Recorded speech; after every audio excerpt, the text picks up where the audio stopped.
one of the most interesting conferences that I've ever been part of. It felt like the World Economic Forum with 3 presidents, 4 world leaders in attendance, and a whole host of interesting speakers. There was so much energy in the room. It's wonderful to have a second day of the GBF, so you're all very, very welcome. To kick off the first session of the second day, we're starting with the topic capturing the potential of African tourism. Now, when it comes to tourism in Africa, you really feel that the change and the opportunity. Certainly, just a few months ago, the World Bank released a report that said that tourism could energize economies, could create opportunity for the young growing population in Africa, and could transform economies from the Cape to South Africa. The opportunities are clear. It can trigger infrastructure development, it can help young people, in particular can increase jobs for women, and it can take marginalized populations and give them a purpose and give them the opportunity to take their destiny into their own hands. So tourism is a very important element to the success of Africa and the ability for Africa to connect with the rest of the world economically and otherwise. Now, in order to talk about this subject, I think we've arguably got one of the best people to do so, because our guest really is a gateway between the Middle East and Africa. Thomas J. Barrack Jr., I'll call you by your full name, sir, has a long history of challenging conventional wisdom. As the founder and the boss of the private equity firm Colony Capital, Tom has gone where others fear to tread. He's invested approximately, and there may be more now, but on last count was $45 billion in real estate. Is that right? 45 billion, thereabouts. 45 billion US dollars around the world. He's the grandson of Lebanese immigrants who once owned a grocery store in the suburbs of Los Angeles, but he's come a long way since then. He's become a billionaire by investing wisely, first in out-of-favor assets, and then following up with a stream of very astute acquisitions, well-timed investments around the world. In 2006, Tom joined others to buy the Fairmont and Raffles hotel chains, including properties in Mecca, Cairo, and here in Dubai. They own several properties, 6 properties, I believe, in Africa, and 35 interests in Africa. Please welcome Tom Barrack, founder, chairman, chief executive officer, Colony Capital.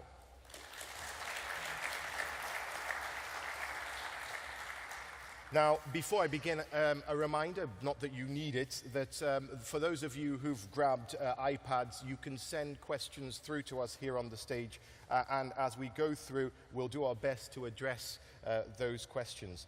So, Tom, I guess the best way to start would be with a New York Times quote that I read about you, because in doing the research for this, I saw a great quote where you said, which I think sums you up: the time to buy is when everybody is running for the hills. So you've made your mark from not being afraid to take chances, right? Are you bullish about Africa? Yeah, look, I'm amazingly bullish about Africa, and without repeating all of the statistics that you've been dealing with for the last couple of days. You know, economists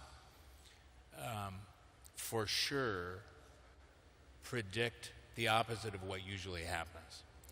As a matter of fact, I have the privilege of having a partnership with Sheikh Shabani and Kerzner here.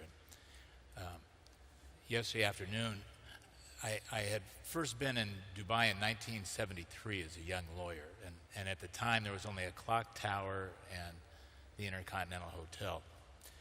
And I had befriended an old friend of ours who's a sheikh who happens to raise camels. So he invited me out to the desert and said, I want you to come and see my new herd. And I have a bunch of babies. I want you to see what they're like. And he races camels. And I thought, this is a fantastic opportunity. So we went out, and of course, very wealthy and enlightened man, but in beautiful Arab tradition, you would never know the Bedouin from the king. And we're standing on the side of the road with his camel flock, and a Ferrari rips by, and this very handsome man in a Brignone suit pops out of the car and says, excuse me, if I could guess how many camels you had in your flock, could I have one of the animals? And if not, I'll pay you $1,000. Sheikh looks at him and says, it's an absurd thing, but if you want to take that kind of a wager, please go ahead. So he looks at the herd and he says, 373. The sheikh, to his amazement, says, you're absolutely right. That's the exact number. He says, I'm a man of my word. Pick the animal and it's yours. He walks over, picks up the animal, takes it back to his car, and the sheikh says, excuse me, sir, could we do a double or nothing? The young man says, sure. He says, if I guess what profession you're in, can I have the camel and my $1,000? The man says, yes, but it's impossible. He says, I bet you're an economist.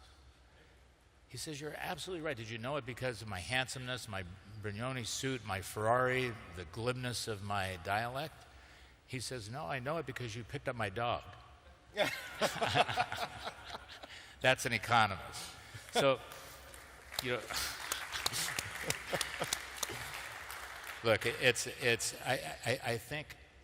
think Africa and the picture of where Africa is and what can be done, the growth of all the places in the world is exponential.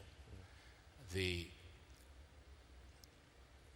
road in front of it is only limited by what we can define and what public-private partnerships can do as trade solves many of the borderless solutions that will come out of the next industrial and technological revolution, because Africa can jumpstart hundreds of years of development, as did Dubai.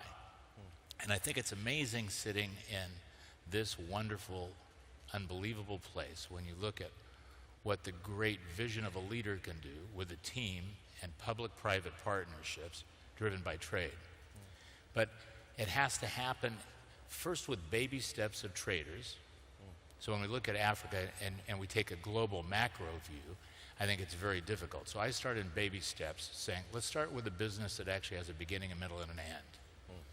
And yesterday you had the privilege of having one of the great African entrepreneurs who started in sugar and ended up in cement. Aliko Dangote. But trading as a tradition is kind of the essential ingredient. And that trading opportunities, as it's seeking external capital and other opportunities, is kind of a place to start. So what we did is just started with something that we knew, which happened to be branded hospitality. Not necessarily tourism. Tourism is a part of it, but business travel is another part of it.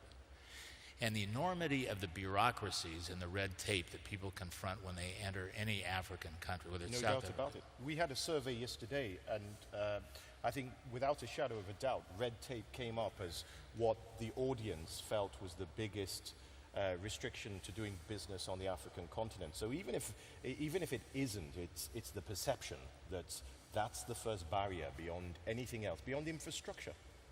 No, absolutely. And the way that most people handle it in Africa is you find a local partner. But that's difficult, isn't it? How do you do it? It's unbelievable difficult. I mean, it's based on relationships. So we've been fortunate enough in Nigeria, for instance, we have a new project going with the Shiguri family, who've been there for 100 years, Echo Atlantic. It's the 8th wonder of the world. It's an amazing new development project that was a perfect partnership between public and private interests. And it's interesting because the foreign families all across Africa had some prestige and prominence because the governments preferred to utilize them rather than locals. In addition to the fact that they had outside banks and capital interests, they trusted them without an agenda more than they would a local tribe. So we've annexed ourselves with great local partners, for instance, as we did. And you're also bringing often capital to the game as well. You come Exactly. from outside, and capital builds trust.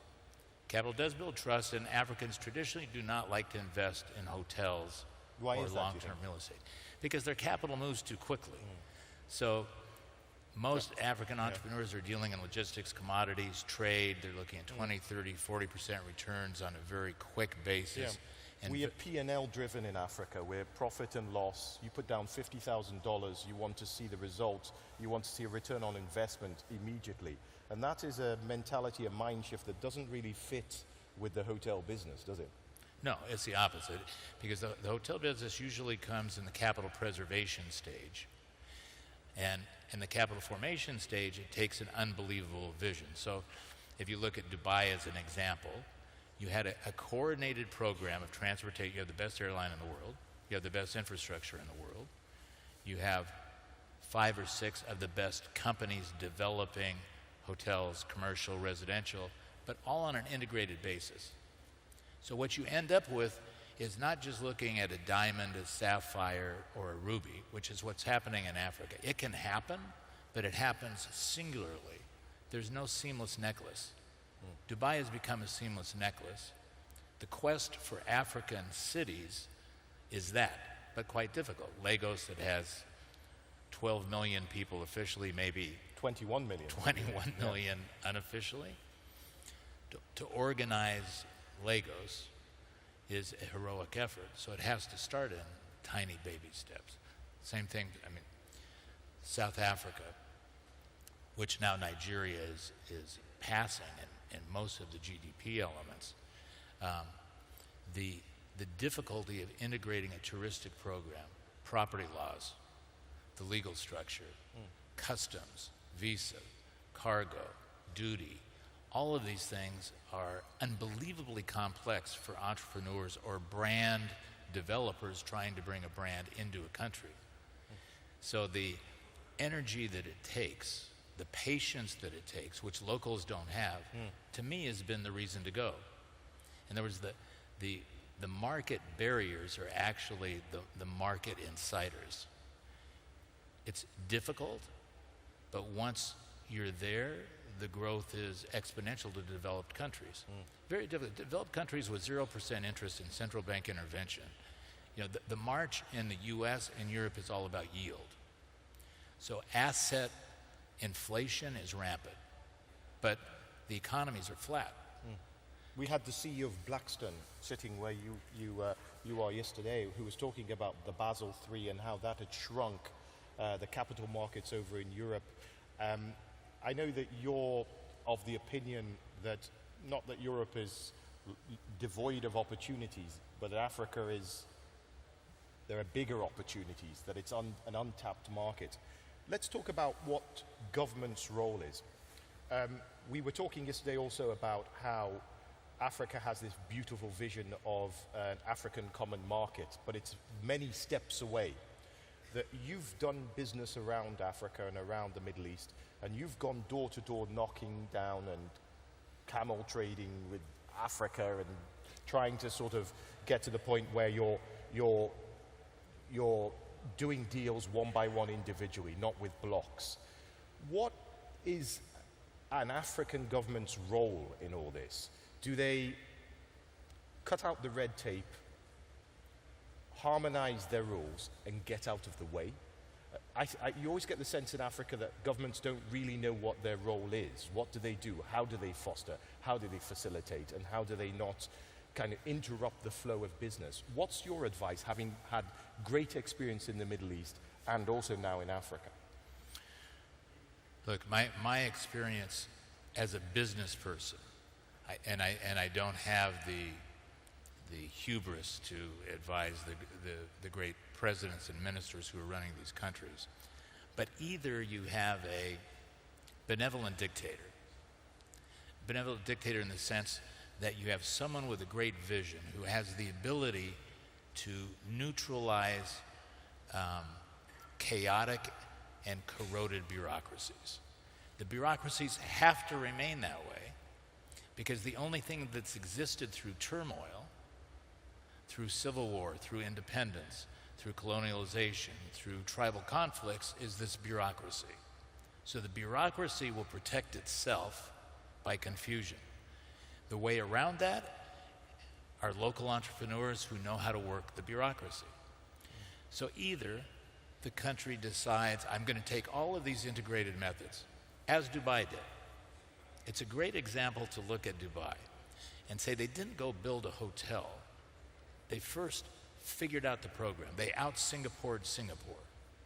They got the brightest and the best people to run their government-owned operations. They eased the load for businesses. They figured out what are the main characteristics of what business wants: transparency, liquidity, a legal system, security, a free capital system, a banking system, which doesn't exist over much of Africa. Now, to say, is that going to happen cross-border in Africa quickly? I doubt it. So what will happen is entrepreneurs with global, what is globalization? Globalization is technology. So you look across Africa and say there's 710 million cell phone subscribers, instantly connected. Now instantly connected. So maybe the answer isn't government laying out the program. Maybe the answer is getting out of the way a little bit, letting the private sector fill that responsibility. So we were talking earlier, if you looked at customs in many African airports, it's a frustrating experience for businessmen and tourists to go through. So if you privatize that customs system and went to the Dubai customs operation and said, let us hire you, you train our people, you enforce our laws, you increase the regulations, but you administer that process, you'd have a much different program. Much more economical, much more viable, and you'd immediately start attracting real businesses. But businesses other than the oil and gas companies who are used to dealing in these environments are hesitant to enter because there's no menu of what they're supposed to do. So they don't even know where to start. Yes. Unless you start with a business person or a relationship or a specific product. So the interesting thing about hospitality is it's kind of the leader into so many things. Into so many industries as well. Correct. Yeah, because that's always the sense you get in Africa, isn't it? I do a lot of conferences and speak to a lot of business people. You've got Norwegian fishing companies who come to me and say, Mark, we've read in Aftenposten newspaper about Africa and the new renaissance and the opportunities, but how do we connect? They don't even, that first step is a problem, isn't it, for many businesses. They want to share in the possibilities that Africa quite clearly has, but what's the first step? That's the challenge, isn't it? Exactly, and that's why I think brands are so important. As a brand in hospitality, for example, a great brand, a Kerzner, a Fairmont, a Raffles, a One and Only, a Marriott, a Hilton, has the ability and patience to build a program. So for instance, in Morocco, Accor first built an academy of hospitality. Because what was the problem? Is there were no trained or educated hospitality people, although the Moroccans, in their very culture, are service-oriented people. So today there's 22 Accor universities across Africa, 35,000 students, and that base in producing hospitality students starts that drumbeat across governments of saying there can be employment for young people other than agriculture and other than becoming a tech entrepreneur.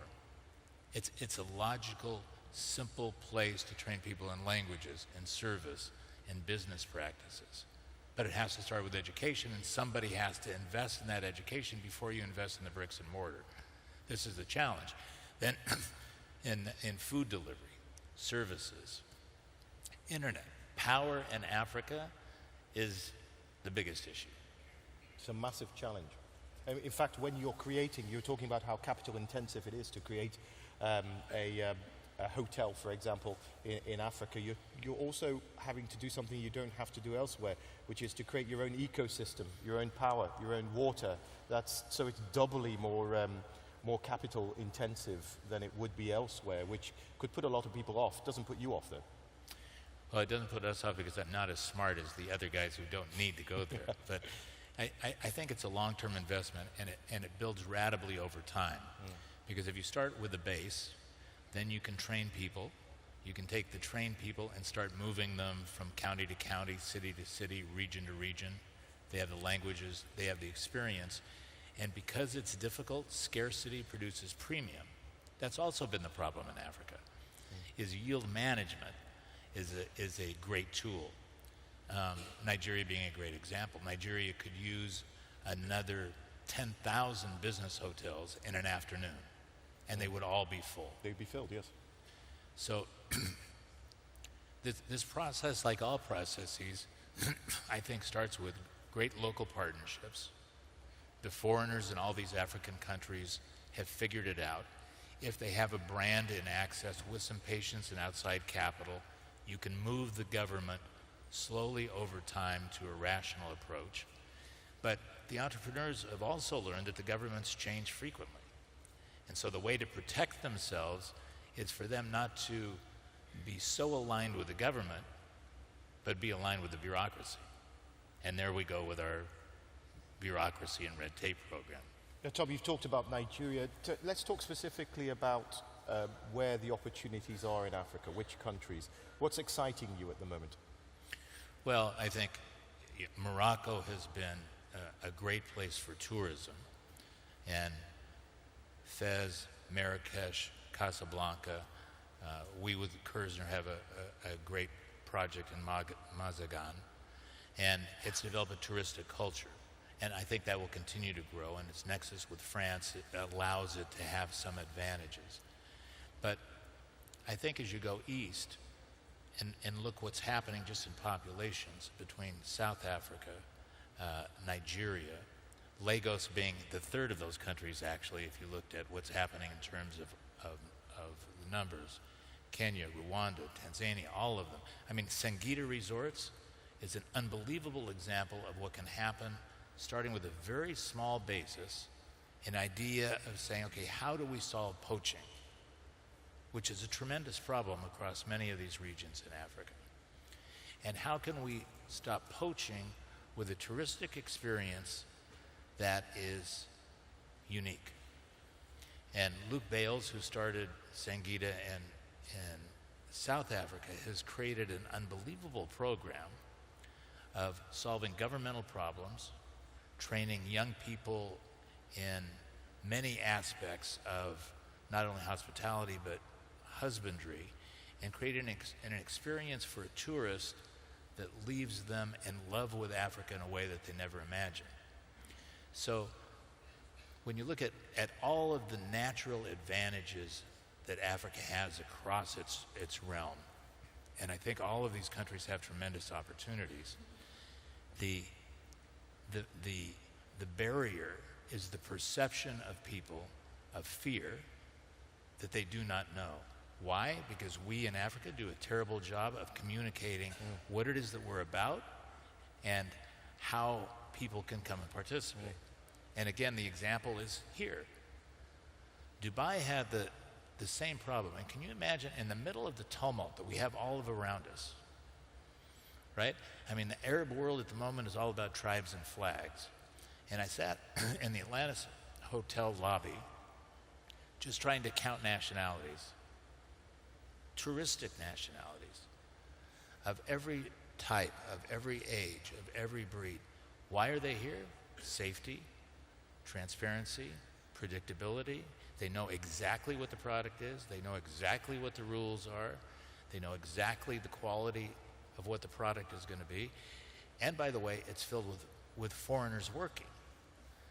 So this ancient fear of bringing in another culture, which will evaporate our own culture if we allow it to happen, has dissipated into this beautiful necklace of tourist, office, the safest place. The whole Middle East is moving here, right? I saw people yesterday that I hadn't seen in years thinking maybe they were here for the conference. They're here starting new companies.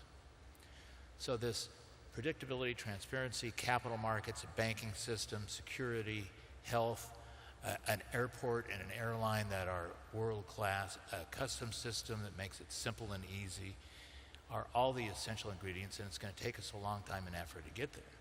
But I think these private-public partnerships with great brands at the beginning is the road to pave to that vision. Too difficult for a government independently to say, I'm going to create this vision and I'm going to lay my hands over my own bureaucracy. They seem to be unable to do that. Can I stay with fear for a moment? Because it would be remiss of us if we didn't talk about Ebola.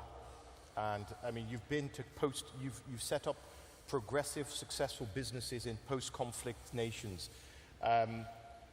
Ebola is really uppermost in a lot of tourists' minds when it comes to Africa. If you look at some of the statistics about how tourism to East Africa has dropped significantly since the Ebola outbreak in West Africa, it's shocking. In fact, one article had a headline that said, "You cannot get Ebola from a giraffe," because quite simply people were cancelling safaris because of Ebola fears from West Africa. How does Africa deal with that? Because as you said, we're not very good at branding, and we're certainly not very good at crisis management when it comes to branding. Right, and I think the first problem is there is no Africa. You have 54 states. 54 different states, yes. 54 different points of view, 54 agendas without a common denominator. So if we look at other examples, if you look at the bird flu, right? I mean, Asia was in an epidemic state, and they conquered it. And they conquered it by unanimity of simple messages and a predictability of cadence. Mexico, the same thing. We're fortunate with one and only to own a hotel in Cabo San Lucas. Cabo San Lucas is in the Baja Peninsula, but the perception is Americans didn't know the difference between Mexico City, Acapulco, or Cabo San Lucas. All they knew is there's drug lords running rampant across Mexico. So they stopped coming. So the uniting of a message that was necessary for survival for everybody in that peninsula, not just one and only versus Four Seasons versus Fairmont versus, right, which is usually the agenda, was the essential message to start getting people to return based on predictability and facts. People don't know the facts. When I talk to my friends, I say, look, Ebola, what you should have been worrying about before was malaria and HIV. The problem is HIV and malaria now are down over 60% in every location, which was really, malaria was the thing that you should have been concerned with. Ebola on an isolated basis has evaporated. It's finished in many of the countries that are there, but we're not communicating the message. So when a tourist has 1,000 options, which they do today, of where they can go and spend their money, unless it's laid out for them simply and easily, they're not going to take that risk. And we don't do it. The first common denominator should have a crisis manager, a common denominator for 54 states, and say, look, this affects us all. It affects Dubai. The Emirates Air 2 flights a day to Lagos, in people's mind, is saying, okay, so I'm having Nigerians that may have been subjected to Ebola coming into Dubai. Dubai does a great job of saying we have a health system, we have a precautionary system, it's not going to happen. We don't do that across Africa. Well, staying with money, there's a question here specifically on that. Someone's curious as to your thoughts on capital movements and foreign exchange regulations. Ghana's currency devaluation, and Ghana has required all to trade in CDs. They're asking about the access to international currencies in local markets and the lack of hedging products. It makes the business a currency play as much as a business venture. How can the international community help in currency pegging or other things? That's what they're asking. Yeah, look, I think it's impossible, which is why you have a US dollar or euro gray market economy in every country. So as a business person or as an outside person coming into any of these markets, you're trying to deal in a currency that's not restricted, not playing the internal currency game, especially in countries where you can't, Nigeria, where there is no outside market for the local currency. So I think when you have relatively juvenile central bank systems that are not based on a scale of being able to control fiscal or monetary flows, that it's a game that foreigners are not interested in playing. And the international banking system has changed. You know, another gigantic issue that we're all confronting is the United States is on a rampage on what they call AML bank secrecy policies. So the anti-money laundering bank secrecy policy is crushing the world banking community. So flow of funds in and out of countries for European and US-based companies is under such amazing scrutiny. It's this know your customer issue.